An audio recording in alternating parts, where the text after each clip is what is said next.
Nulman au coin de la rue. Donne-lui le micro qui commence en marchant. Non, mais je vais me venger un peu quand même. Let's go. Are we on? Okay, I got to. You need my. You need the DVD. DVD's in the bag. This is insane. Hi everyone. Bonjour tout le monde. Il y a une scène ici. I feel like I'm on a fashion show. Wait till you see my jacket because I'm ready for you on this one. Holy shit. All right. Well, let's talk about Failcamp. And I think the biggest fail is the fucking schedule of this thing. Because, yeah, that's the one. Okay, so let me just give you, put it into perspective. I was told, don't worry, you are speaking at 6, you have about an hour till 7. Great, so I told my supper guests to come tonight for 7:30. So then I say, yeah, maybe what I'll do is perhaps I'll take maybe I'm nuts, but I'll take a look at the schedule and I see, oh, I'm on at 5:15.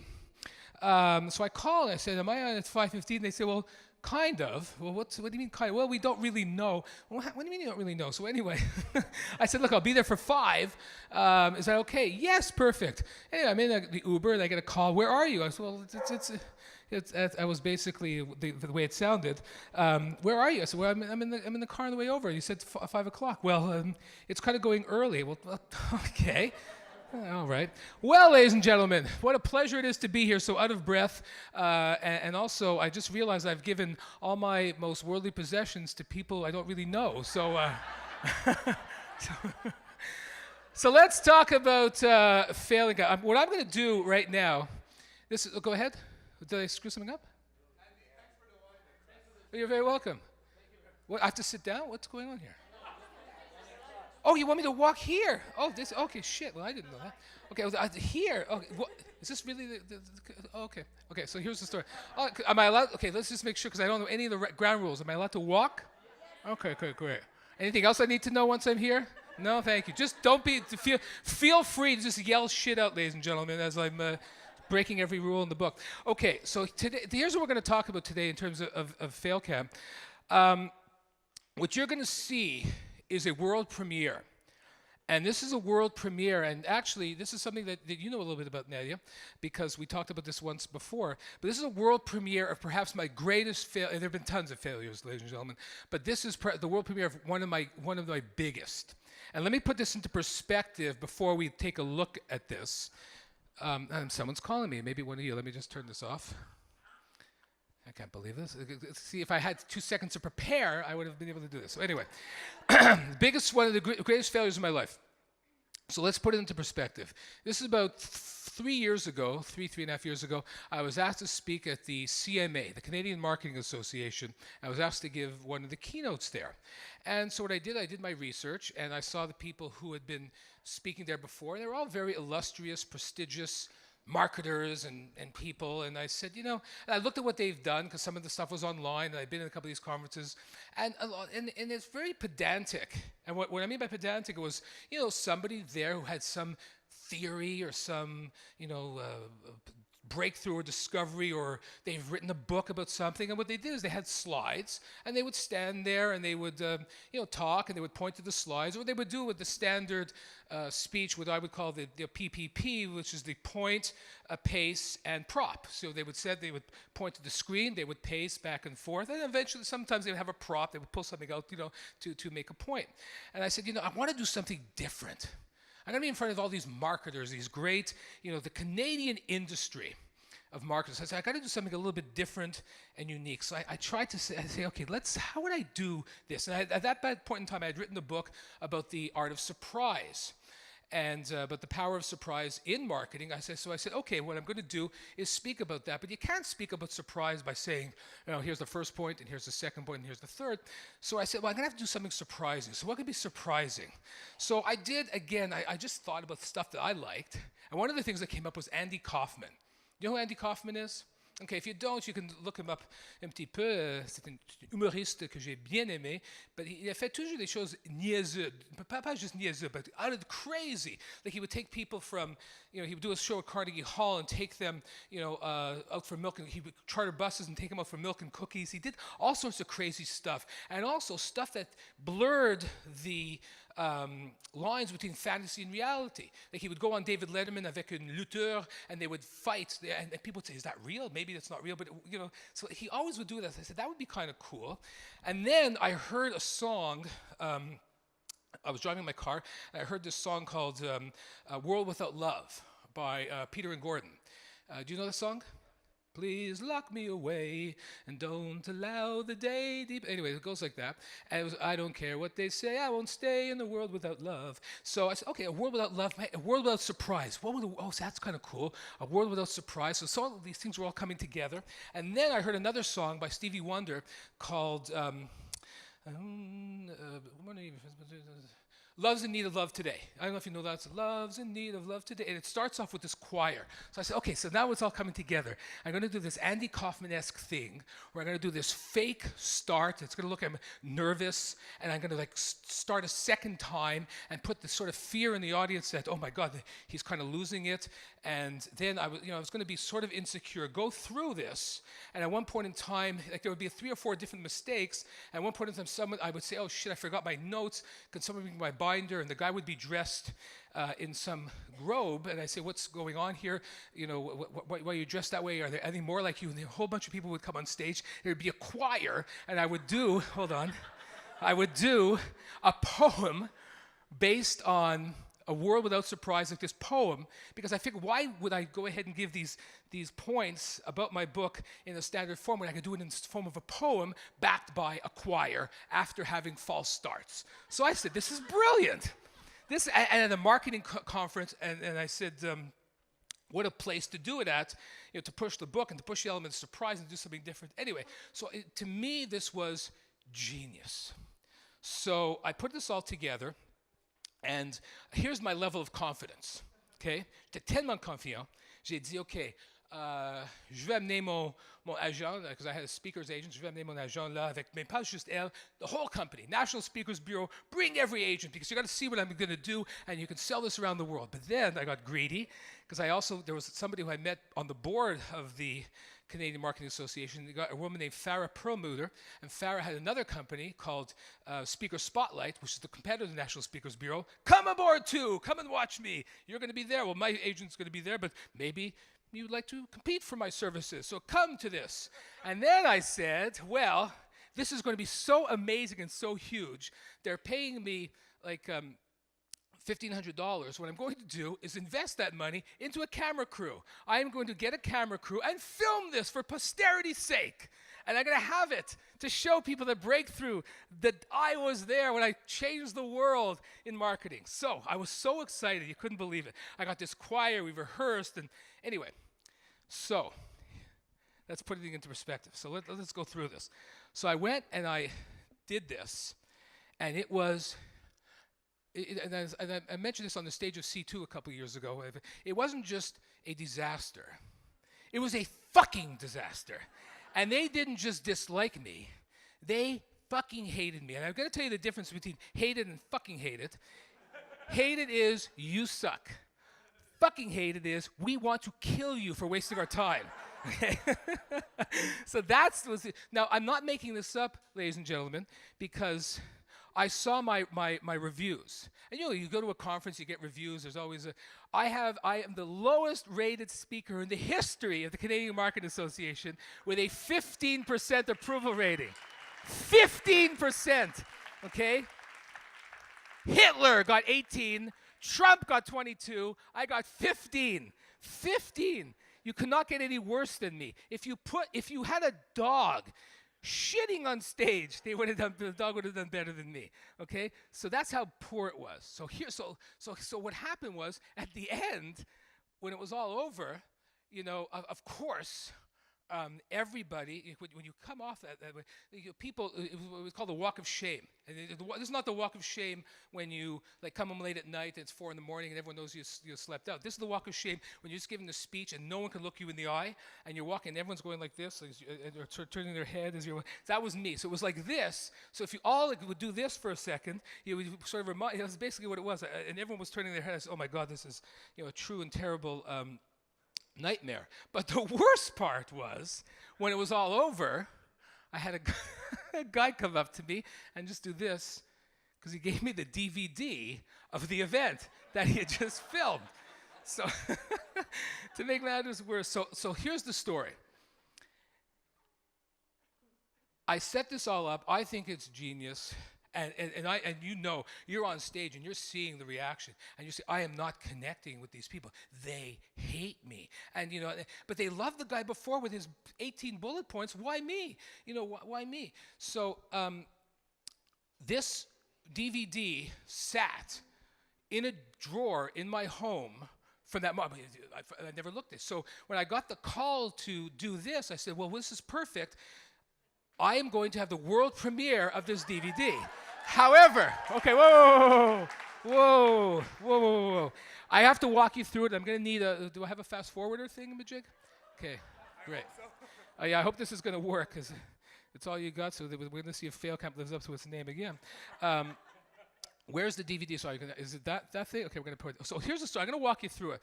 But so it has not gone...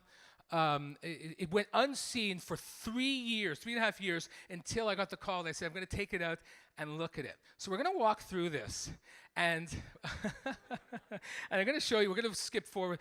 Now, there's so many crazy points.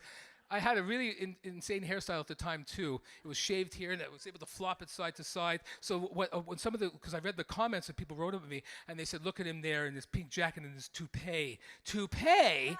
What are you talking about? And anyway, we're going to take a look at this. We're going to walk through it, as I said. But there's a massive lesson when it's all over, okay? So here's the story. What I wish, because the guy who shot the DVD had such... Is anybody here? Est-ce qu'il y a de monde ici? Je ne sais pas, je pense pas. Est-ce qu'il y a de monde ici qui parle un peu de Yiddish? Again, the only Jew in the room. What a surprise here in Quebec. Nobody speaks a word of Yiddish? Okay. There's a word in Yiddish called rachmonis. And I'm going to teach you something today. It's the word rachmonis.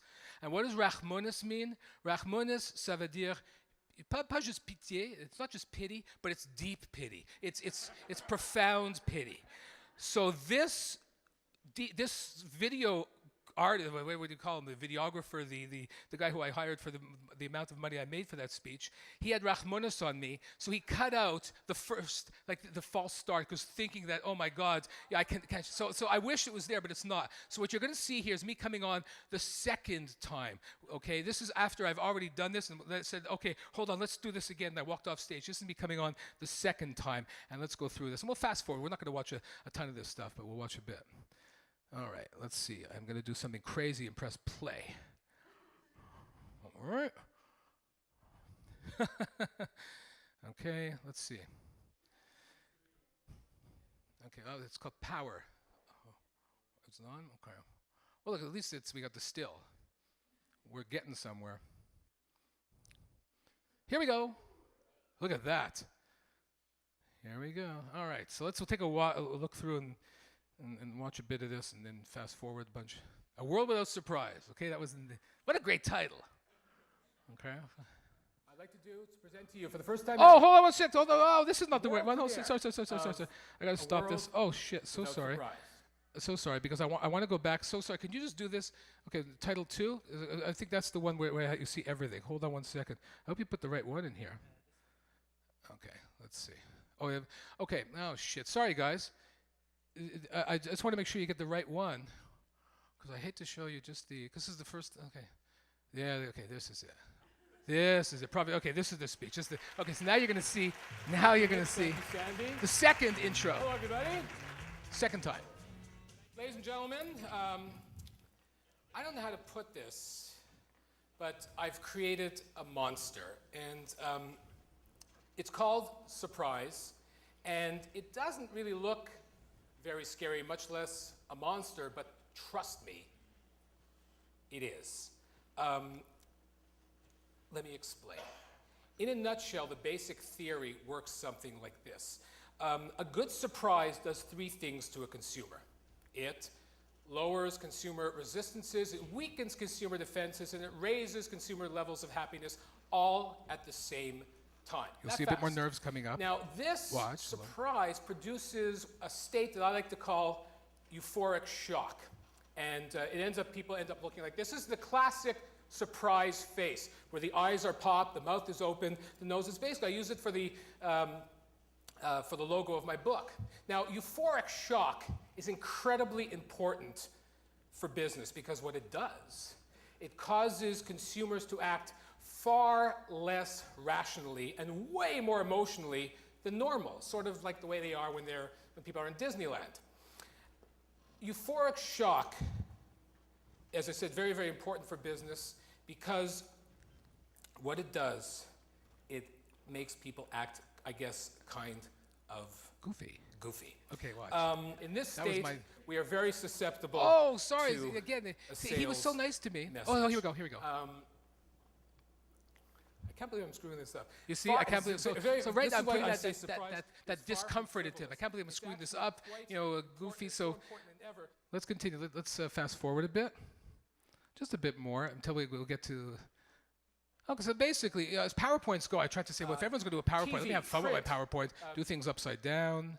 Okay, we'll watch a little bit more. Hold on. It's all becoming a big blur. And through this blur, well, who do you believe? Who do you listen to? Who do you trust? Well, because of this blur, consumers have sort of turned inward, Okay, yeah, no, basically, it's a speech, so let's continue. Every week you see great surprise in... No, hold on. I thought this was the piece. I think that was brilliant. Not the medium is the message, the large is the message. Every move has been... And then I talk about married sex. Okay, and now we're sort of getting to the point. Hold on. Once I get to the podium, that's where there we go. Now it's coming. I will begin to that podium in another second. Here we go. Come on. Truly, God, what's with this guy? So what happens is, been there, done that. Okay, hold on.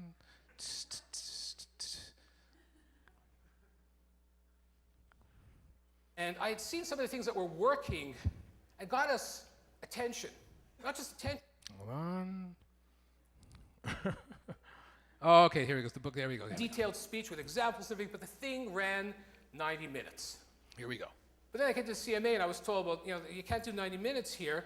All the keynotes are running 20 minutes, except if your name is Howie Mandel, or Debbie Travis, or Ken Wong, or Avarash, or basically anybody else other than you, Andy.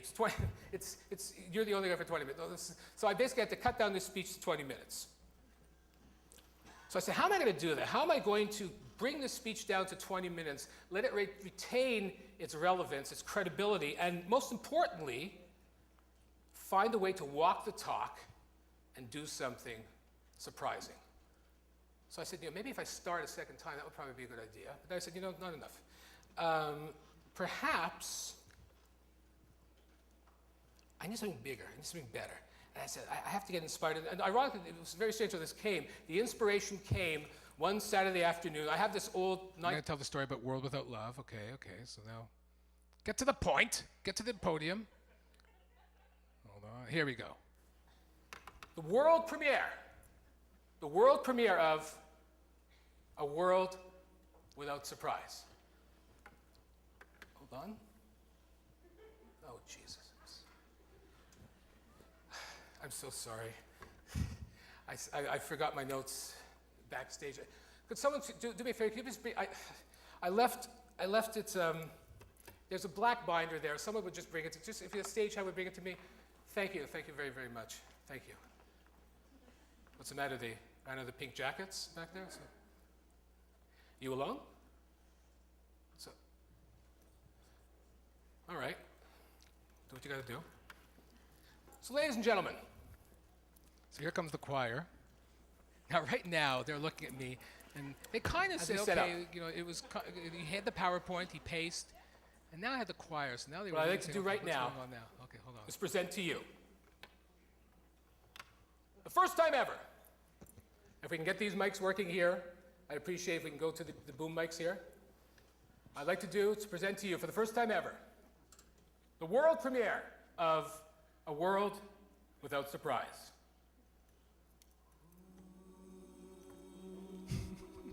God.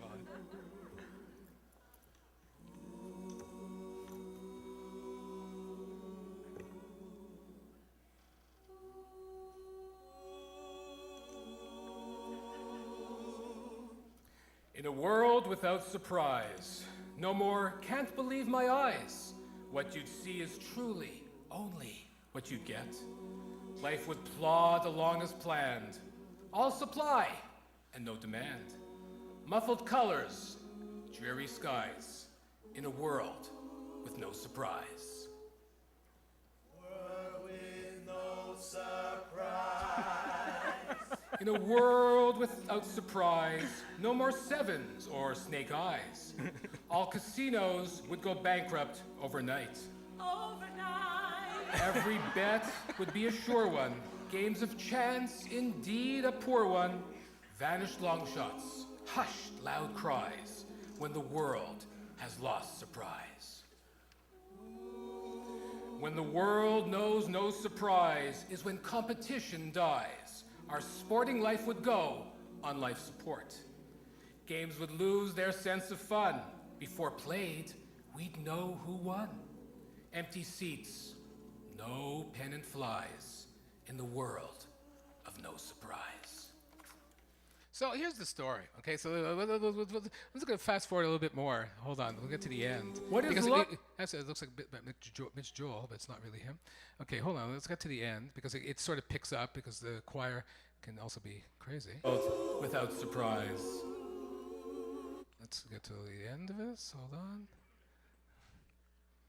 And galling. We can't hide, there's no disguise in a world with no surprise. But Here we go. thankfully, So now we get the gospel music going. it's surprise that drives our dreams by expanding life's extreme. Anyway, the end result is they sing, I dance. Hold on. Yes, I even dance, ladies and gentlemen. There we go. Okay, so there we go. So basically, so I danced and I looked in the audience and I saw hatred and daggers and those who just merely disliked me were just on their phones and ignoring. Those who merely hated me looked at me with disdain of, you've wasted, I want this time back, what have you done? So here's the lesson in all this, okay? Here's the lesson in all this. This was, when I put this into my computer to watch the DVD for the first time, I got to tell you, the stress, it was palpable. I felt horrific. I felt, my stomach was tight and this is 3 years later, and I was sitting in the comfort of my own office alone with my two dogs at my feet. The stress, I felt it. The sweat that I felt, just putting that in there and pressing play. But here's the major lesson. 3.5 years later, here's what I realized, two things. First of all, I had the guts to do this, okay? I had the guts to do this. Screw you. But here's the most important lesson. It wasn't that bad. It wasn't that bad. It was okay. It wasn't the greatest thing I've ever done, but it wasn't that bad. I had points. I walked across the stage. I made points. I had a PowerPoint that was pretty good. The writing of that World Without Surprise, I read it and I say, that's really good. It may work better in print. It may work better without a gospel choir, but it wasn't bad. And that was the major lesson. So here at Failcamp, the basic lesson is, you know what? It doesn't matter. 3 years later, it doesn't matter. The failure that kills you, that hurts you so bad when it happens, 3 years later, is a story that we're standing here and laughing our ass off at. It's a story I tell over and over, and it becomes this source of humor rather than a source of pain. So that's really the lesson. It isn't that bad. You think it's that bad. In the moment, it's that bad. But in retrospect, it's not. It's not that bad at all. Who gives a shit? Who cares? Fuck them. Fuck these boring Toronto assholes. They didn't get it? Fuck them, But I tried it. At least I tried it. But again, even if it was the worst thing on earth, for 3 years I didn't look at that. But now I look at it. I said, you know what? It's not that bad. And that's really. But any failure, in the end, it's not that bad. It's not. There's so many times you think, oh my God, I'm going to fail. I can't go on. I can't face the world. Yeah. 2 years later, 2 months later, you face the world, and it isn't all that bad. So that's really the main lesson. So cut to a year and a half after this, I'm giving another speech for Century 21. They talked about this in InfoPress. Century 21, and by this time I'm so paranoid now. Either I have to be the most prepared person on earth, or you know this. I'm psychotic when it comes to preparation. So I did this thing for Century 21, and they said, I said, what do you want? Well, just tell stories about your life, but just for laughs. I said, are you sure you do a Q&A? Are you sure? Are you sure that's what you want me to do? Yeah. And I looked at the speakers of the list, and every speech was how to sell more homes, how to sell more homes, how to spice up a home to sell it more. How to do this, how to increase your curbside appeal, and then Andy Nulman talks about his life, how to sell more homes, how to sell. I said, you know what? There's 3,000 people here trying to, who are independent agents. I don't know if this is going to work. Don't worry, it's going to work. And and it was the greatest payday of my life. One of them, for speaking, it was 10 grand to speak. So I said, okay, listen, whatever, I'll do this. You have 10 grand. Anyway, I was speaking, and I'm up there, and there's zero connection. I mean, these people hate me, and they're saying, when they realize 5 minutes in, like, what is it? You're not going to teach us how to sell more homes? Forget it. So again, they just started to leave, and it was 3,000 people, and they're just emptying out, and I'm there. And so the next story, just for laughs, I remember, and they're just pouring out to the point of, if you want to talk humiliation, here's failure. You're talking, and the speaker organizer gets up while you're talking, gets up on stage and goes like this, boom, and takes the mic out of your hands and says, thank you very much.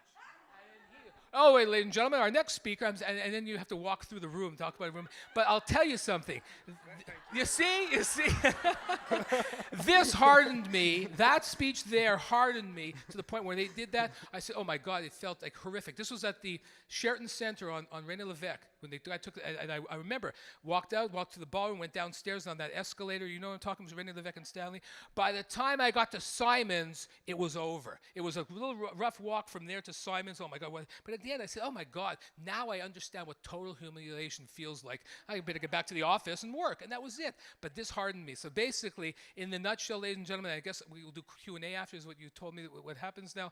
But the lesson I learned in this, 3 years of sitting in my desk drawer, and it's something I used to tell myself, and so it's hard for me to really appreciate, but I learned it, and I learned it again because I taught myself the same lesson. It just doesn't matter. It doesn't matter, because today's failure is tomorrow's story in the bar. You're going to sit back and laugh your ass off with your friends. So that's that was the greatest lesson of all, is, you know what? My worst failure in the end was not bad at all. It wasn't a big failure at all. In fact, it's getting me a few $100s here today. So it's a success. So thank you very much. The world premiere, ladies and gentlemen, of the world premiere of A World Without Surprise.